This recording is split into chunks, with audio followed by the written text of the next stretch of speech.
students of 5 different age groups in the same class.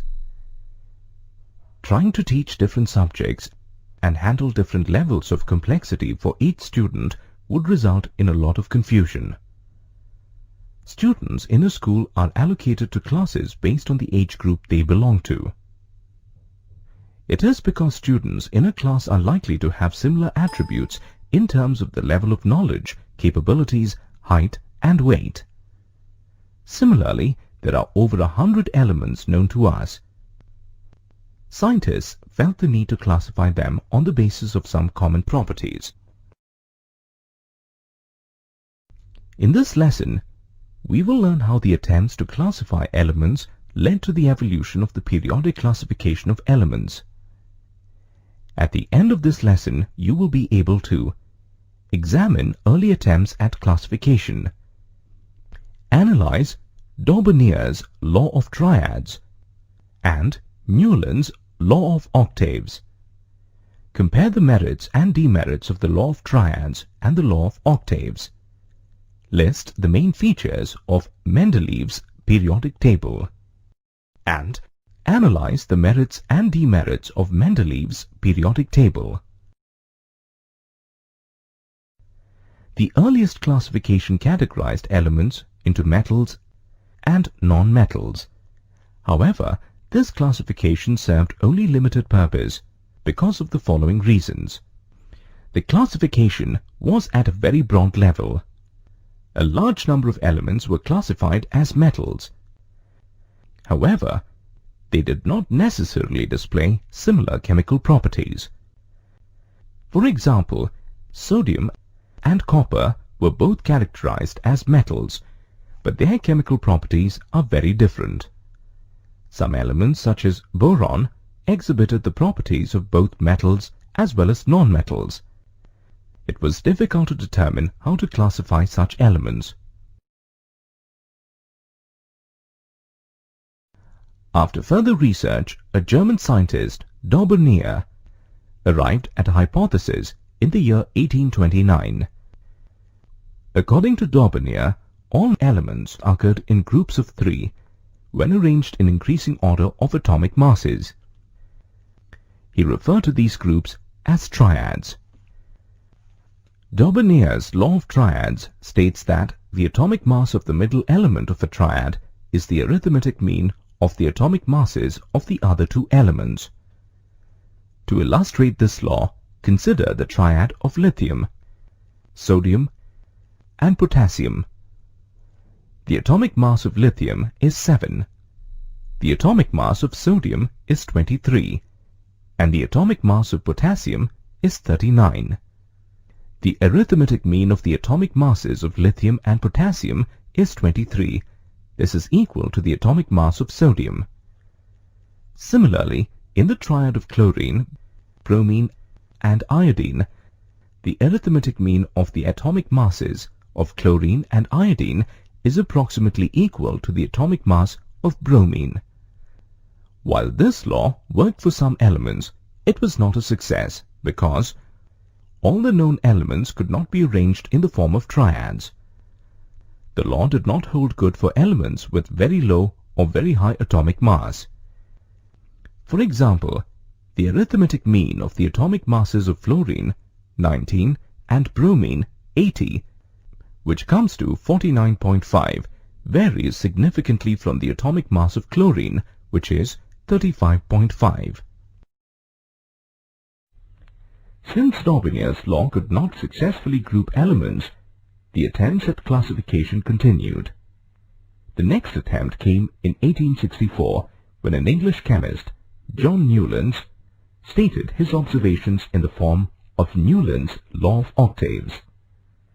Newlands noted that when elements are arranged in increasing order of their atomic weights, the property of every 8th element is similar to that of the first element, similar to the first and the 8th notes in the musical scale. Consider the list of elements with their atomic weights in increasing order. Starting with lithium, the 8th element from lithium is sodium. Similarly, the 8th element from sodium is potassium. Lithium, sodium, and potassium show similar properties. For example, they are metallic in nature, have high reactivity, and conduct heat and electricity. Similarly, beryllium, magnesium, and calcium show similar properties. For instance, all the three elements are shiny and fairly soft. However, Newland's law of octaves failed because it was not valid for elements of atomic masses higher than calcium. Newly discovered elements could not find a place in Newland's table. Mendeleev based his work on the research by Newlands and took it further. He felt that effective grouping of elements and prediction of properties could be based on two parameters: atomic weight and chemical reactivity. Mendeleev's periodic law states that the physical and chemical properties of all elements are a periodic function of their atomic masses. Let's look at the features of Mendeleev's periodic table. The table had 8 vertical columns called groups and 12 horizontal rows called periods. In every group, a gradation of physical and chemical properties of elements was observed. The table provided gaps for undiscovered elements. The table helped predict the properties of 3 elements. These elements were named Eka, boron, Eka, aluminium, and Eka, silicon. When these elements were discovered, they were named scandium, gallium, and germanium. The properties of these elements were very close to those predicted by Mendeleev. Like other attempts at classification of elements, Mendeleev's periodic table also had some merits and demerits. Let's take a look at the merits first. The table helped in the correction of atomic mass for many elements. It predicted the existence of some elements that had not been discovered at the time that the table was created. Because of its merits, the periodic table is widely accepted as a system of classification. However, it did not achieve complete success because of some demerits. The table had some inaccuracies. For example, the table reversed the atomic weights of 2 pairs of elements. A. Iodine, with atomic weight 127, came after tellurium, with atomic weight 128. B. Nickel, with atomic weight is 58.68, came after cobalt, whose atomic weight is 58.94. Alkali metals such as sodium and potassium, and coinage metals such as copper, silver, and gold were placed in the same group, even though their properties are significantly different. Lanthanides and actinides were not given proper place in the periodic table. Isotopes did not find a place in the periodic table.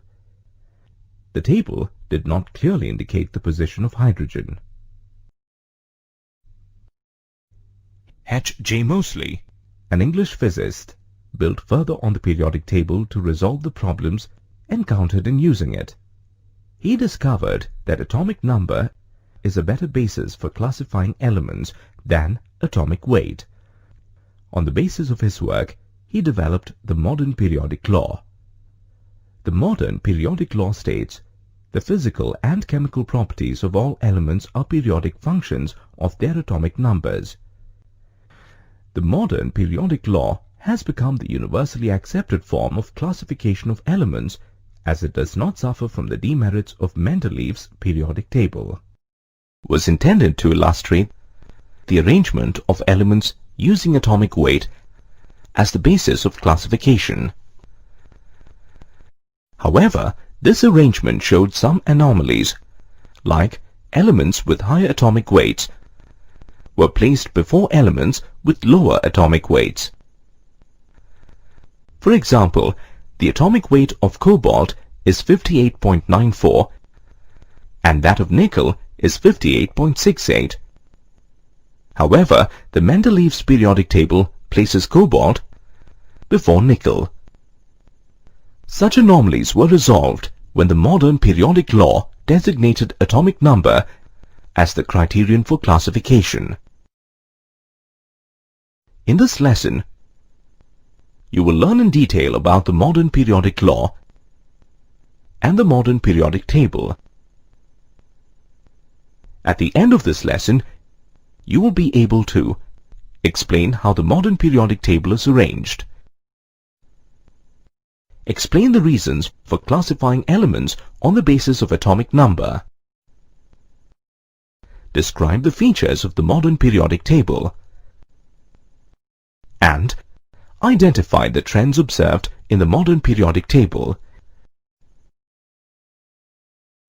The modern periodic law was developed by Moseley, an English physicist. This law states that the atomic number is a better basis for classification of elements than atomic weight. This law formed the basis for the modern periodic table. Atomic number is the number of protons in an atom. It is also equal to the number of electrons in the atom, since an atom is electrically neutral. For example, the sodium atom contains 11 protons and 11 electrons. Therefore, the atomic number of sodium is 11. Similarly, the atomic number of magnesium is 12. Since the atomic number of magnesium is higher than that of sodium, magnesium is placed after sodium in the modern periodic table. Electronic configuration of an atom is the arrangement of electrons around its nucleus, which affects the properties of the atom. Bohr, a Danish physicist, tried to explain the behavior of atoms through his atomic structure theory. According to his theory, electrons are not located randomly around an atom's nucleus, but occur in definite electron shells. Electrons in the outermost shell of an atom are the ones involved in chemical reactions. These electrons are called valence electrons. The shells in an atom can be named alphabetically as shell K, L, M, N, and so on. Each shell in an atom has a limited capacity for electrons. The K shell can accommodate 2 electrons. The L shell can accommodate 8 electrons. The M shell can accommodate 18 electrons. The N shell can accommodate 32 electrons. As the lower shells are filled up, the additional electrons are placed in more distant shells.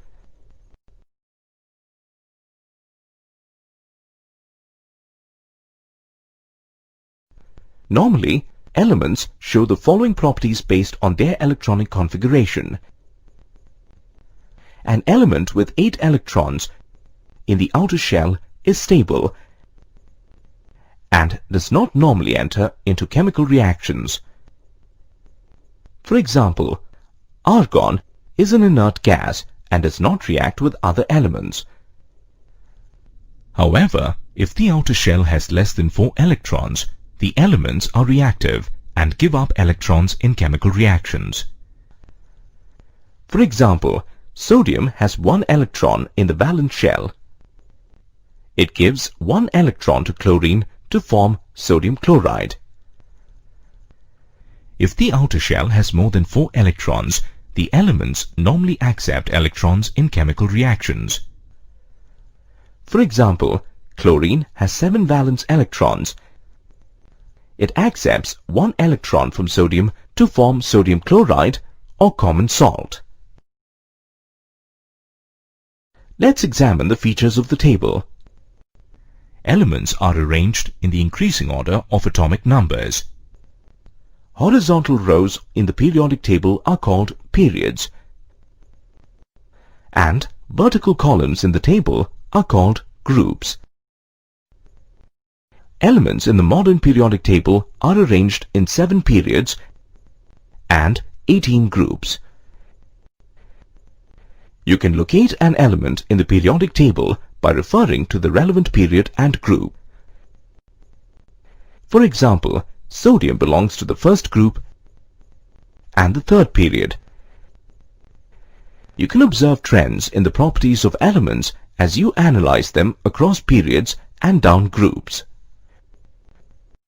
Let's look at the basic trends in belief. The properties of elements change gradually from left to right in a period. As an electron is added to the outermost shell. For example, sodium is highly reactive and magnesium is less reactive as compared to sodium. There is a drastic shift in properties between the last element of a period and the first element in the next period. For example, neon is inert, whereas sodium is highly reactive. Elements in a group display similar properties because they have the same number of electrons in the outer shell. For example, sodium in period 3 and potassium in period 4 belong to group 1. Both these elements are highly reactive and metallic in nature. Elements are placed in periods based on the number of shells in their atoms. That is, the number of shells in the atoms of all elements in a period is the same. While moving from left to right in a period, the atomic number increases by 1 unit at each step. This means that a valence shell electron is added to the atom. Consider the example of the elements in period 3, which have 3 shells, K, L, and M. The third shell starts getting filled as we move from left to right in the period. Thus, the first element in this period, sodium, has 1 electron in its valence shell, while the last element, argon, has 8 electrons in its valence shell. Let's take a look at the basic characteristics of each period in the table. The first period is the shortest period and contains only 2 elements, hydrogen and helium. The second period contains 8 elements, from lithium to neon. The third period also contains 8 elements, from sodium to argon. The fourth period is a long period and contains 18 elements, ranging from potassium to krypton. The fifth period contains 18 elements, starting from rubidium and ending at xenon. The sixth period contains 32 elements, from cesium to radon, which also includes 14 lanthanides, from cerium to lutetium. The seventh period is incomplete at present and can accommodate 32 elements, which includes 14 actinides from thorium to lawrencium. It will be filled up as new elements get discovered, as is expected. In addition to the 7 periods across, the periodic table is classified into 18 groups vertically. The classification in groups is based on the number of valence electrons in an atom. The number of valence electrons of elements down a group is the same. Therefore, the elements in a group show similar physical and chemical properties. Let's take a quick look at the properties of the elements in each group to examine their similarities. If you begin with group 1, this group has 7 elements: hydrogen, lithium, sodium, potassium, rubidium, cesium, and francium. Elements in this group contain one valence electron. That is, their general outer electronic configuration is ns1. Because of their configuration, they enter into chemical reactions easily. That is, they are highly reactive. All these elements form basic oxides that react with water to form alkalis. So the elements of group 1 are also known as alkali metals. For example, sodium reacts with oxygen to form sodium oxide, which then dissolves in water to form sodium hydroxide. Let's now look at the elements in group 2. The elements of the second group are beryllium, magnesium, calcium, strontium, barium, and radium. These contain 2 electrons in the valence shell. That is, their general outer electronic configuration is ns2. These elements are also known as alkaline earth metals, since they hydrolyze easily to form alkaline solutions. For example, magnesium oxidizes to form magnesium oxide. This compound can be dissolved in water to form magnesium hydroxide. The next group is group 3. The elements in this group are boron, aluminium, gallium, indium, and thallium. Group 3 elements have 3 valence electrons. Hence, their general outer electronic configuration of atoms here is ns2np1. These elements form covalent compounds that are formed by mutual sharing of electrons. For example, boron trichloride is formed by the sharing of 3 electrons between boron and chlorine. Let's move to group 4. The elements in this group are carbon, silicon, germanium, tin, and lead. These elements contain 4 valence electrons, and their general outer electronic configuration is ns2np2. The elements in this group combine with halogens to form the respective halides. For example, carbon combines with chlorine to form carbon tetrachloride.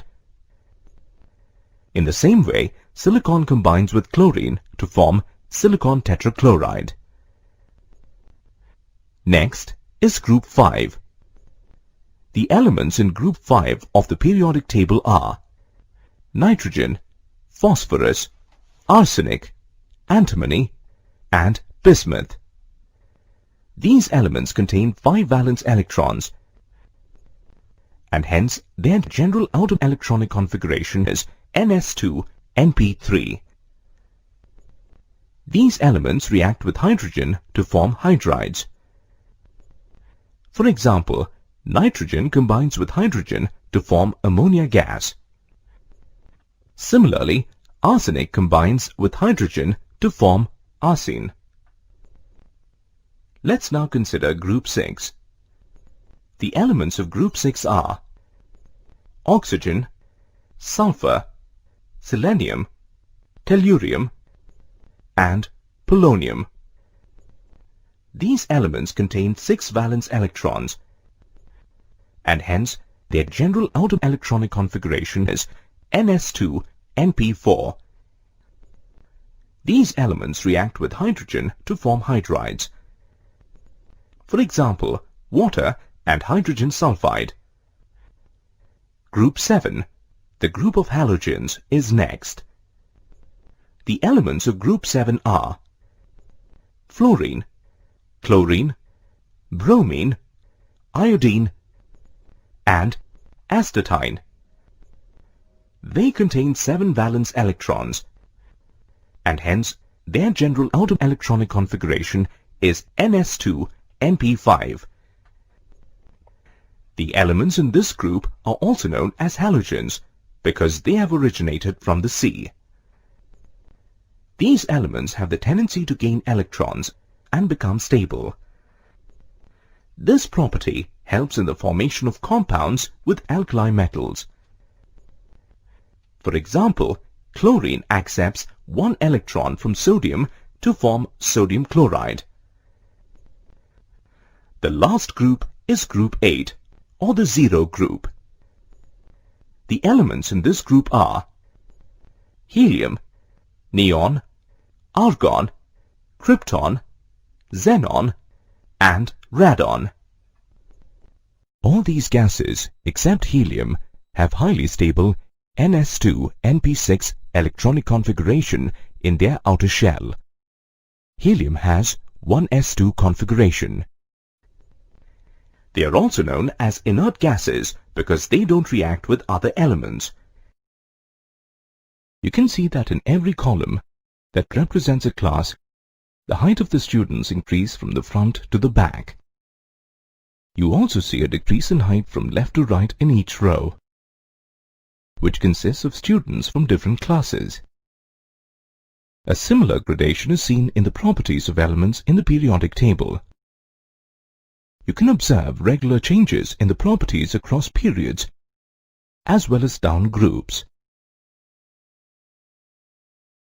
In this lesson, you will learn about periodic properties and the trends of periodic properties across a period and down a group.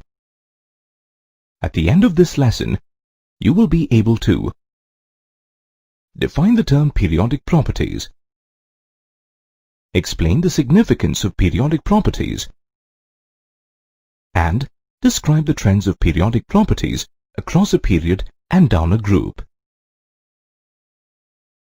The term periodic properties in elements refers to the properties that recur at regular intervals. The trend of recurrence of properties is called periodicity.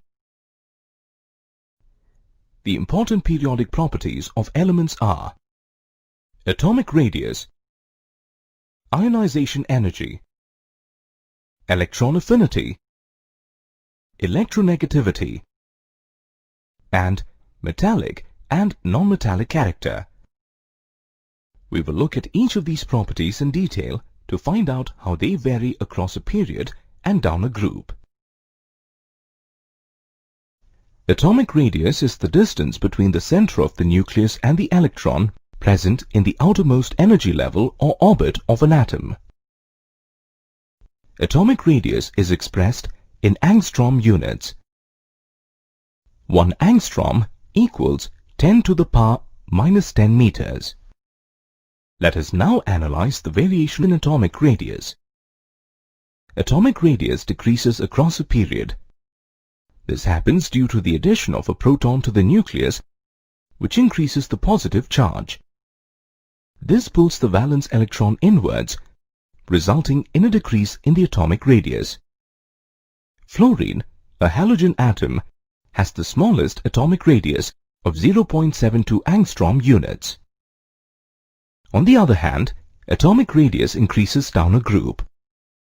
This is because when you go down a group, electrons enter a new principal energy level, and the number of shells in the atoms increase. Therefore, the size of an atom increases down the group. In the periodic table, cesium, Cs, an alkali metal, has the highest atomic radius of 2.62 angstrom units. The second periodic property is ionization energy.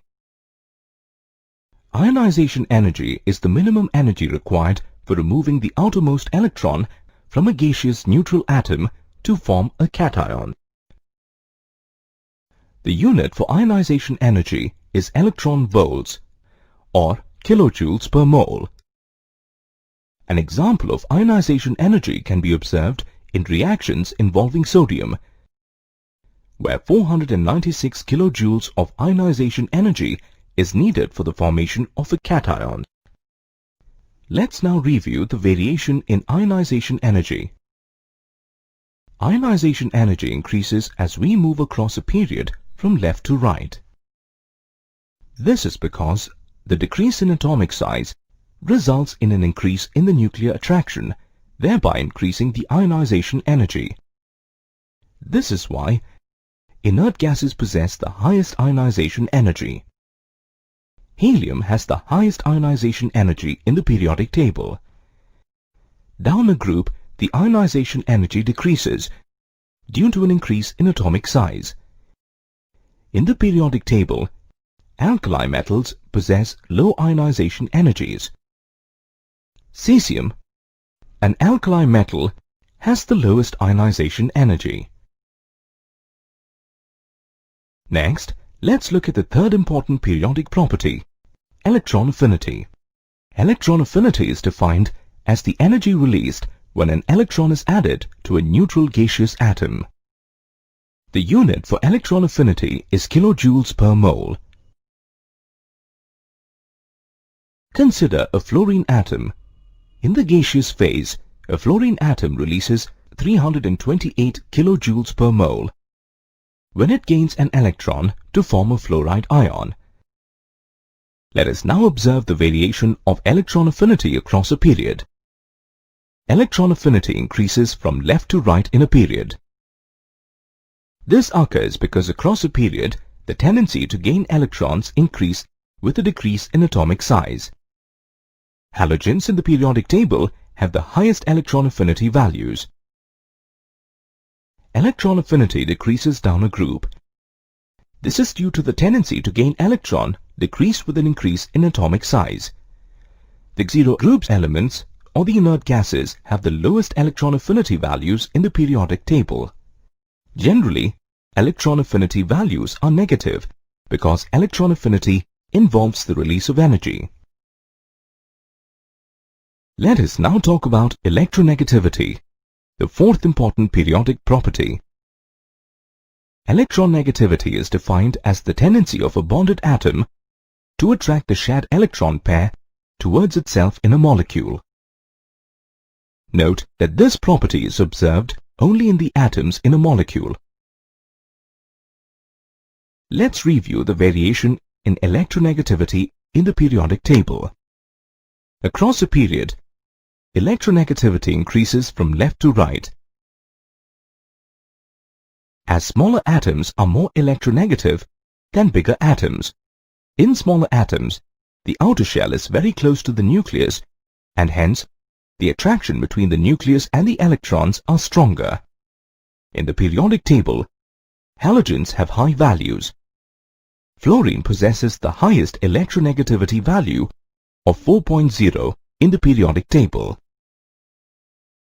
Down a group, the tendency to attract the electron pair, or electronegativity, decreases as atomic size increases. In the periodic table, alkali metals possess very low electronegativity values. Cesium has the lowest electronegative value of 0.7. The last important periodic property is metallic and non-metallic character. Metallic character is defined as the tendency of an atom to lose electrons. The tendency to lose electrons is due to low electronegativity or high electropositivity. Non-metallic character is the tendency of an atom to gain electrons. Now, observe the variation in the metallic and non-metallic nature of elements in a group and in a period. Across a period, metallic character decreases and non-metallic character increases due to an increase in electronegativity. So, the tendency to lose electrons or metallic character increases. For example, cesium has the most metallic character and fluorine has the most non-metallic character. Down the group, the metallic character increases or the non-metallic character decreases. This is because the increase in the atomic size decreases the electronegativity, which increases the metallic nature or decreases the non-metallic nature. From the trend, you can make out where the metals and non-metals should be positioned in the periodic table. Metals are placed on the left of the periodic table Non-metals are placed on